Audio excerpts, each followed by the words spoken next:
Thanks for staying with us. Let's now bring you updates from here in Nigeria. And we begin this in Lagos State, where a special offences court sitting in Ikeja has sentenced kidnap kingpin Chukwudumeme Owamadike, popularly known as Evans, to 21 years imprisonment.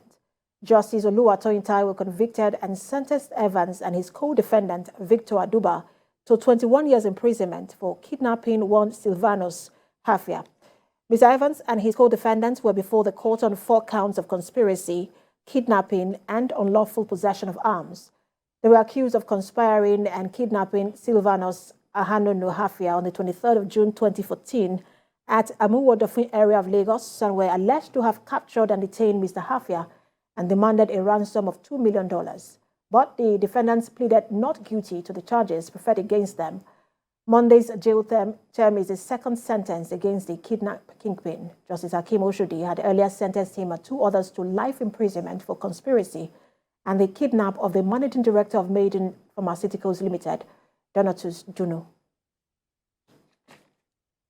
And to other stories, the Federal Ministry of Labour and Employment says it is investigating allegations of ghost workers recently publicized against it by the Independent Corrupt Practices Commission. It is also establishing job centers across the country to attain the current administration's target of lifting 100 million citizens from poverty by 2030. And TVC News senior correspondent Joke Adisa reports. Project T-Max, a technical and vocational education and training program codenamed TVET. TVET is aimed at lifting 100 million Nigerians out of poverty in the next 8 years. The program kicked off with 7 pilot states, and its goal is to empower no less than 15,000 citizens across each of the pilot states of Lagos, Ogun, Edo, Enugu, Kaduna, Nasarawa, and Gombe.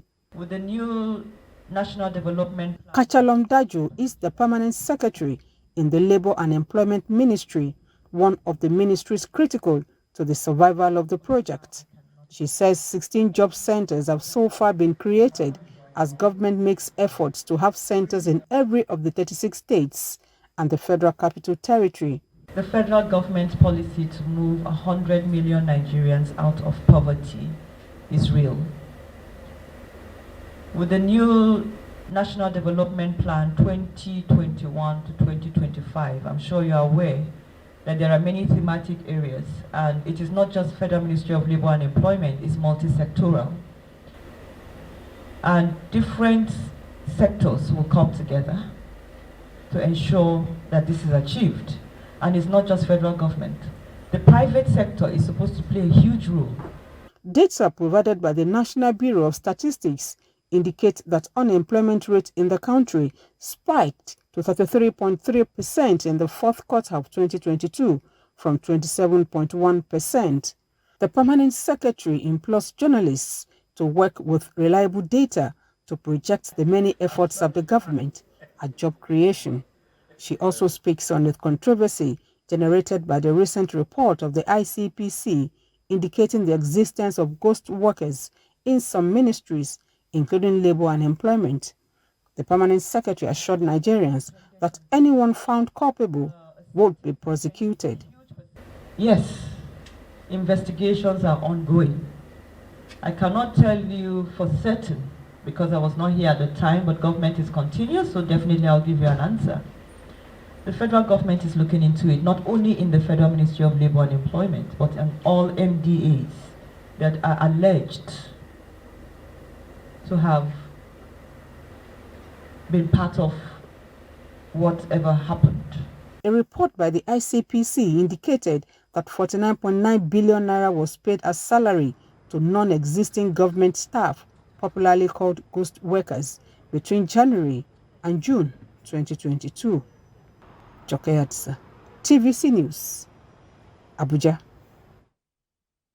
Let's talk politics. The presidential flag bearer of the All Progressives Congress, Asiwaju Bola Tinubu, is getting more support from women and youth group in the northern part of the country as the 2023 general elections draws near. The latest is coming from members of the Tinubu Support Organization in Kaduna State who have reaffirmed their support for his candidacy. At the inauguration of the executive committee, they described Bola Tinubu as a visionary leader whose experience is needed in rescuing Nigeria from its current socio-economic and security challenges. The group promised to work for his victory and other APC candidates in the state and the Northwest region in general. We believe when this man comes on board, Nigeria will be a changed country, number one in terms of discipline, from the antecedents of his achievements in the past in Lagos. We are going house to house, ward to ward, polling units to get the women, and they are giving us support because so far so good. We have more than 300,000-400,000 of people that are supporting us. We have their list, we have their numbers and everything. So I'm sure they will support Tinubu this time around. Tinubu is out for Nigeria. Tinubu is ready to support, to put Nigeria into the right course. Tinubu is ready to bring development, economic growth, peace, cooperation within the society of Nigeria. You can understand that it's a good choice, and we are praying that Almighty Allah will make it possible for him to become the next president.